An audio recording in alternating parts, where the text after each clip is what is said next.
என்னுடைய முன்னாள் ஆசிரியர் கண்டிப்பாக நெருக்கடி கொடுப்பாரு. ஏன்னா, நான் எடுத்து குடுத்துருக்க ஃபோட்டோவும், நான் எடுத்து குடுத்துருக்க வீடியோவும் அவருக்கு அடுத்தடுத்த தலைமுறைக்கும் சோறு போடக்கூடிய ஒரு சொத்து. அத அவர் முழுக்க தானே அனுபவிக்கணும்னு நினைப்பாரு. அதனால அதுக்கு நெருக்கடி குடுப்பாரு. இன்னொன்னு காவல்துறையினுடைய தலைமை பொறுப்புல இருந்த ஏடிஜிபி விஜயகுமார் மூலமாக ஏன்னா, அப்போ அவரு டெல்லியில மிகப்பெரிய பொறுப்புல இருந்தார். ஏதாவது சிக்கல் வரும் அப்படின்னு எதிர்பார்த்தேன். காஷ்மீர்ல கூட இருந்தாருங்க. 3வதா வீரப்பன் மனைவி முத்துலட்சுமி மூலமா ஒண்ணு இது வரும். ஏன்னா, அவங்க வந்து யார் எத பத்தி எழுதினாலும் ஒண்ணு பணம் கொடுங்கன்னு கேட்பாங்க. அவங்க மூலமா ஒண்ணு வரும்னு எதிர்பார்த்தேன். அதே மாரி முதல் நெருக்கடி முத்துலட்சுமி மூலமா தான் வந்தது. என்னுடைய கணவரை பத்தி நீங்க எதுவும் எழுதக்கூடாது. நாங்க இன்னைக்கு அரசியல்ல, சமூகத்தில வெவ்வேறு சூழல் இருக்கு. என்னுடைய மகன், குழந்தைங்கலாம் இருக்காங்க. நீங்க எழுதுறது என்னுடைய கணவரை பற்றி நீங்க எழுதுறது எங்களுடைய எதிர்காலத்த பாதிக்கிற மாரி இருக்கும். அதனால எனக்கு தெரியாம எழுதக்கூடாது அப்டின்னாங்க. அதுக்கு நான் ரொம்ப எளிமையா பதில் சொல்லிட்டேன். நான் உங்க கணவரை பற்றியாவது நான் எதுவும் எழுதல. தமிழ்நாடு காவல்துறையில ஒரு 32 பேர் செத்துருக்கான். தமிழ்நாடு, கர்நாடகா 2 மாநில காவல்துறையில 36 பேர் செத்துருக்காங்க. வனத்துறையில 10 பேர் செத்துருக்காங்க.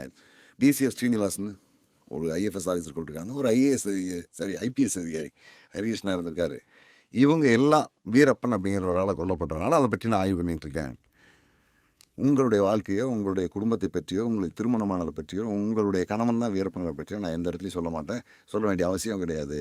நீதிமன்றத்தில ஒரு நாள் 186 வழக்குகள் இருக்குது. அந்த 86 வழக்குகள் குறித்து தான் நான் ஆய்வு பண்றேன். அதுலயே ஒரு சில வழக்குகள் தான். நான் அத கடந்து எதுவும் போகல.